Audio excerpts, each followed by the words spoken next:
Hello and welcome to this session on critical conditions in orthopaedics. My name is Duncan Tennant. I'm a consultant orthopaedic surgeon at St George's and professor of orthopaedic education at the university.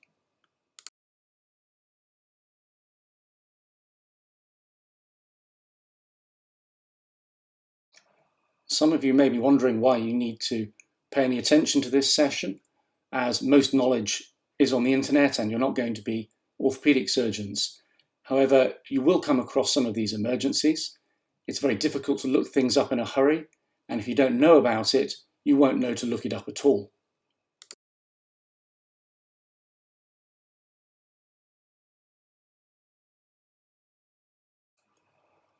We're going to look at compartment syndrome, Cauda Equina syndrome, and the management of open fractures. These are conditions that even the senior registrars in orthopaedics will get examined on. They are fairly basic. The level of knowledge that everyone requires is fairly straightforward. The way each section is going to be managed is that I'm going to pose a question to get you to think about whether it be the definition or the pathophysiology, and then we'll move on to actually giving you the information. So it can be done as a discussion, or you can just click through to the definitions if it's your first time and you don't know anything about the topic.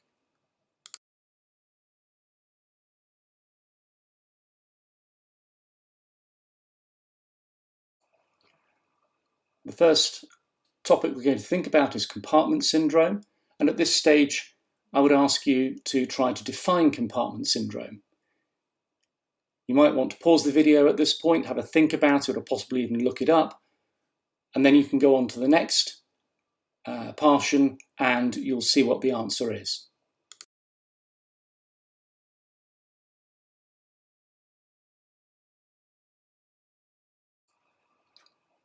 So very simply, compartment syndrome is a condition whereby the pressure inside an anatomical compartment increases, leading to insufficient blood supply to the tissues in that compartment. Which then means we have to define a compartment, and that's basically a muscle group with a neurovascular bundle enclosed by a non-expansile tissue called fascia.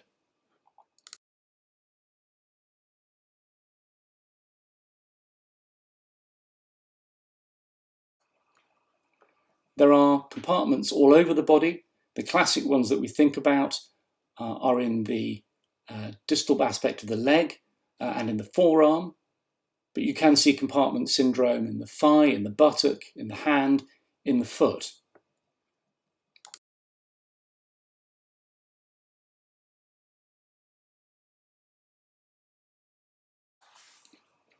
You now need to think a little bit about the causes of compartment syndrome, and these are quite varied.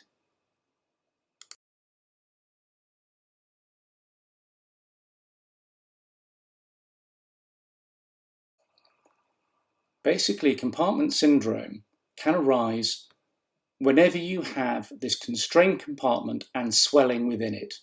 So classically, it's seen after a fracture, where you get bleeding and swelling. The tissues swell, the fascia won't enable the swelling, and the pressure goes up. You can create a compartment syndrome by applying a plaster cast or a stiff bandage around a compartment, and that stops the compartment from swelling.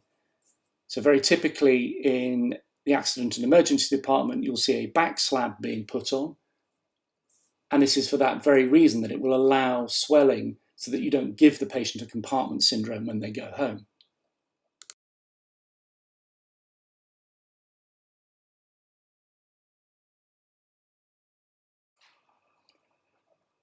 To understand compartment syndrome, you need to understand a little bit about what happens in that compartment when it starts to swell. So take a moment now to think about it, and we'll move on to explain it in the next slide.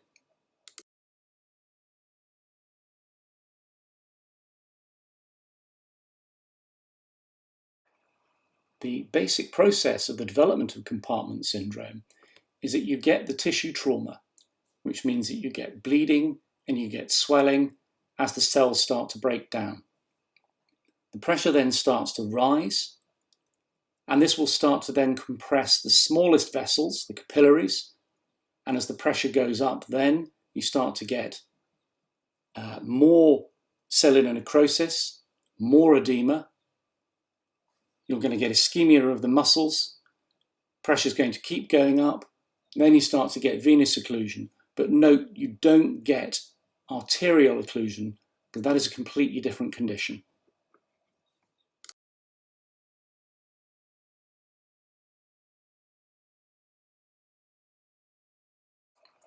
Once you understand the basic pathology, you'll start to understand the presentation, and I'll talk you through it. At the very start of compartment syndrome, you get the swelling. The first structure that is going to start to get compressed, as we said, are the capillaries. And they will then influence the organ in that compartment that requires the most blood supply. And very simply, that's the muscle. So the first thing that you get is ischemia of the muscle. Now, ischemic muscle is very, very painful. Therefore, the first thing that the patient is going to present with is pain. And the classic description is pain out of proportion to the injury. And what this means in practical terms is that you give them some painkillers, enough that you think you're going to need, and they continue to ask for more and more painkillers, and they complain of more and more pain.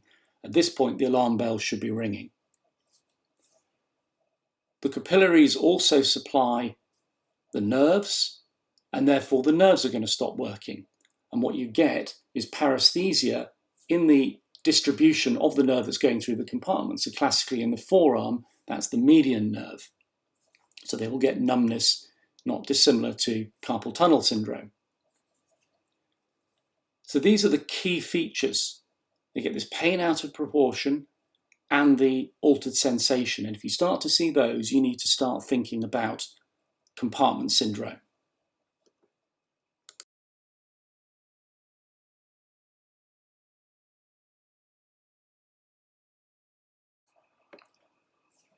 Clearly, you need to be thinking about compartment syndrome, not just in the very obvious patient who comes in with a tibial fracture or a forearm fracture, but the patients who may be lying around on the wards who may not necessarily be under orthopedics, they may be under something else, which is where you come in, even if you're not an orthopedic surgeon. So just take a moment to think about who might get missed.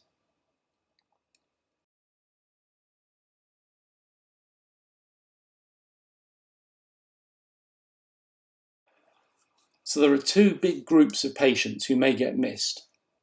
Firstly, there are those on ITU. They're ventilated, they can't tell you they're in pain, they can't tell you that they've got compartment syndrome, and therefore it can go missed for some time.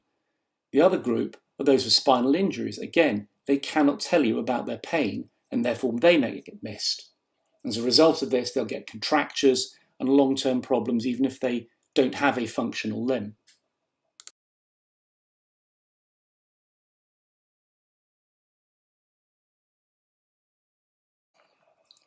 So once you've made your clinical diagnosis of suspected compartment syndrome, you need to investigate it. And this is very difficult because basically there aren't any good tests.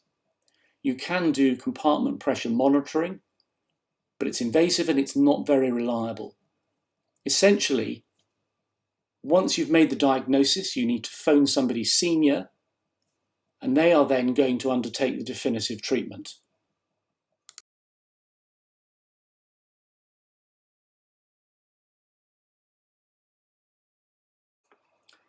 Now, most people leap straight to this answer, which is fasciotomy. But the very simple things you can do are to relieve the pressure, which is remove the cast or bandage, because you may find that just by releasing the cast, what's called splitting it, may just be enough. If that doesn't work, then ultimately that is a fasciotomy, and that's done as an emergency procedure.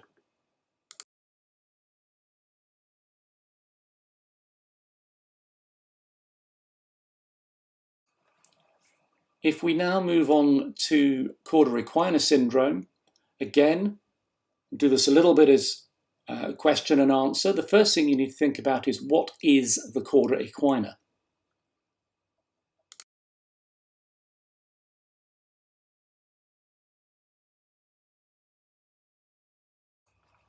Hopefully you all remember that the spinal cord ends at about the level of L1, or L1, L2, and then the nerve roots continue on down to exit through the sacrum.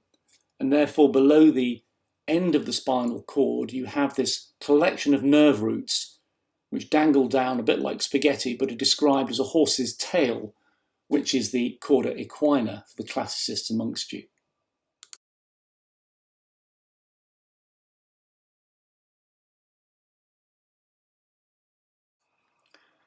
So Cauda Equina syndrome is a consequence of anything which may compress those nerve roots at that level.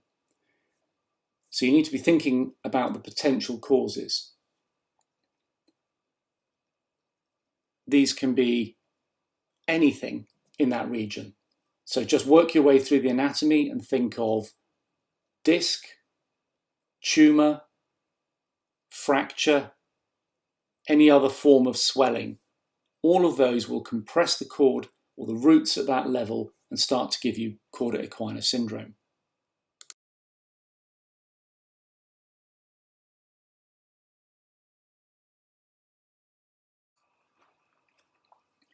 You now need to think about how these patients may present to you, because again, these don't just turn up to orthopaedic surgeons saying, I have Cauda Equina syndrome. They may pitch up an accident and emergency, or you may see them on the ward. So how do they present? Given that this is now a dysfunction of these nerve roots, S2, S3, S4 classically, these supply the bladder, the bowel, and sensation in the perianal region. Now, most people are not going to turn up saying they can't feel their backside. They're more likely to turn up with unexplained incontinence because they don't feel the bladder filling. It fills, they then get an overflow. They're not aware of that until they suddenly notice that they're wet, at which point, eventually, they will turn up saying, something's going on. Although these nerve roots do influence the bowel, that takes days and days before you notice anything, and people therefore don't usually turn up with that. If the cause is related to a problem in the spine, they may also present with back pain, but they don't necessarily have to. It's the neurological things that they're complaining of.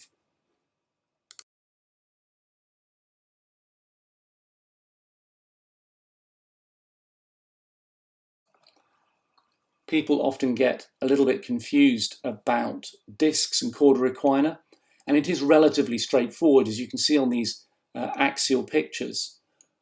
Most discs come out one side or the other, and therefore they take out one nerve root or the other nerve root, and they may give you sciatica if they're at the right level. If the disc comes out in the middle, and it's at that level where it's going to pick off the more central roots, which are the ones that go furthest down, so the S2, 3, 4, then you get the Cauda Equina. Now that may be associated with leg symptoms if the disc is big enough, but they will be bilateral leg symptoms rather than unilateral ones.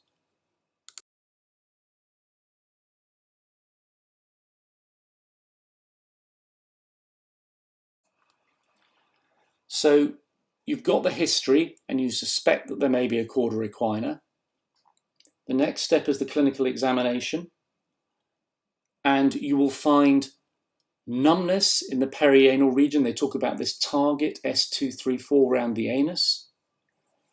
They may well have altered or absent anal tone. You would probably expect the leg reflexes to be normal because the disc is picking off, or whatever it is picking off S2, 3, 4. You may find that if you examine the bladder or do a fast scan of the bladder, that actually they've got a very large bladder, but they're not aware of it. And very simply, if you suspect a Cauda Equina, your investigation of choice is going to be an MRI.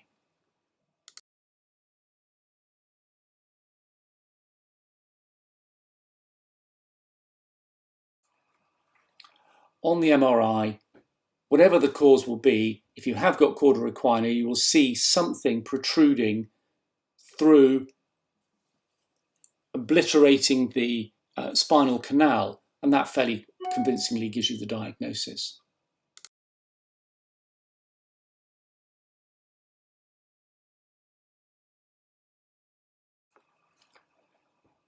Now, the answer to this question about management should be really very simple. They need urgent decompression of whatever it is that's causing the problem. If you leave the tumour or the bone or the disc pressing on those nerves will be irreparably damaged. And it's probably already taken some time for the patient to get to you with their incontinence or their numbness. And therefore the clock is already ticking. So this is an emergency, middle of the night, call the boss, give them the story and the findings, and get them to theatre as promptly as you can.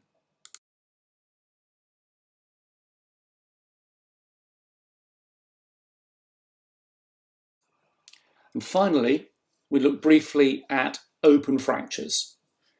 So these don't initially present to the orthopaedic surgeon, they present to the A&E department, and many of you will spend time there.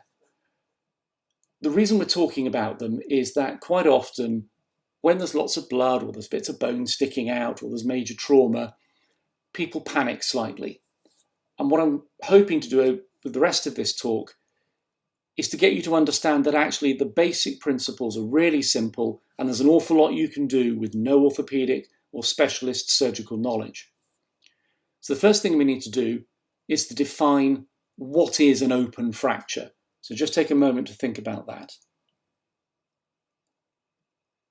And while you're thinking, I warn you that the next slide is quite gory, or the next portion of this talk is quite gory, so you might want to close your eyes when it comes up.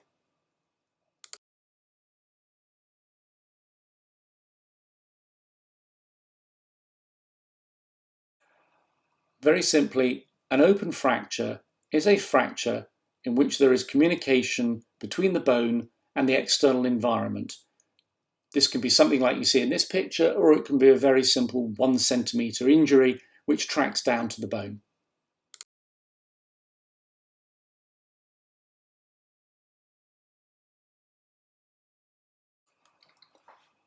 Why do we worry about open fractures? Now, clearly the picture you saw previously is of concern, but in general terms, why do we worry about open fractures?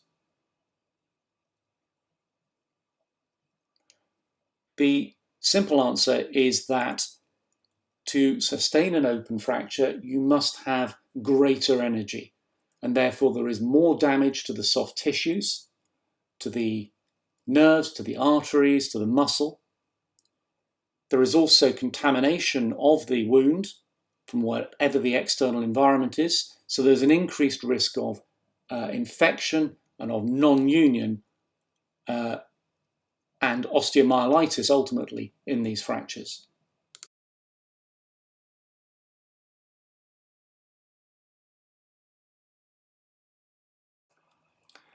As I mentioned before, people often see that picture and everyone starts to get very flustered.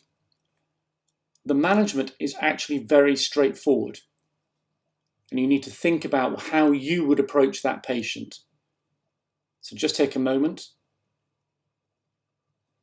and hopefully the answer you're giving me is I would do the ABCs: airway, breathing, circulation. You manage all of that first and then concentrate on the fracture afterwards. So you don't need an orthopaedic surgeon to do ABC. That is anybody without even looking at the fracture, and then you come to that afterwards.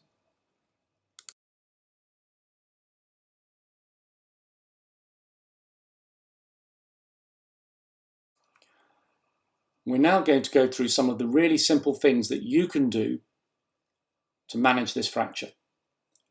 First thing to do is take a photograph. The reason for this is that you're going to have to talk to other people about open fractures. And there are guidelines for the management of open fractures, and these say that a plastic surgeon and an orthopaedic surgeon both need to be involved early on. So that's two people who have to communicate. And a photograph is the best way of doing it. The important thing to know is you can take them on your phone, but you have to delete them as soon as is practically possible. And certainly don't share them on social media. Once you've done that, you apply a sterile dressing. Now don't bother spending your time irrigating the wound or cleaning it or debriding it. You can certainly pick out big bits of road or tree, but leave everything else. That's going to get done in theatre. But put a sterile dressing on. That way no further contamination happens.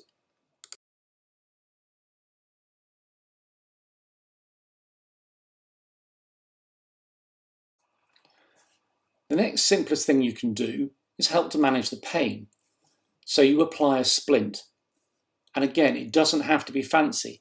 The one in that picture is effectively a cardboard box and some sticky tape. And this does two things. One, it reduces the movement of the fracture, so that reduces the soft tissue injury from the broken ends. And two, it reduces pain. When you've got a fracture, if you hold it immobile, it hurts less. The patient is probably also going to want some pain relief, and morphine is very good for this. But remember, if you give an opiate, you have to give an antiemetic, otherwise you're going to make the patient horribly sick and just make their whole life worse.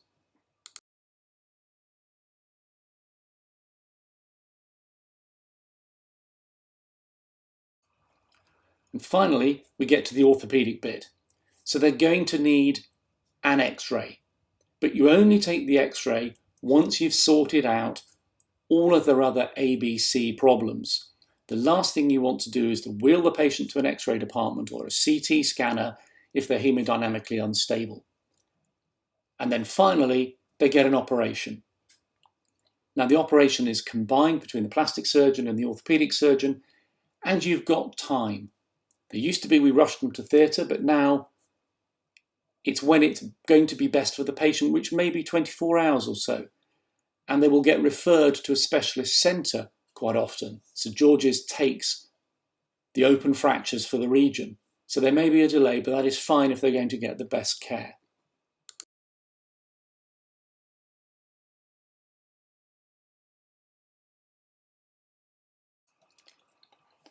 And finally, you're now all going to be very, very capable of managing an open fracture.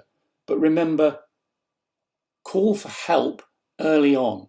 Get the orthopaedic surgeons down as soon as you see the open fracture, because they can start to make their plans. And you need lots of people to help you do all of these things. So don't panic, but do call for help.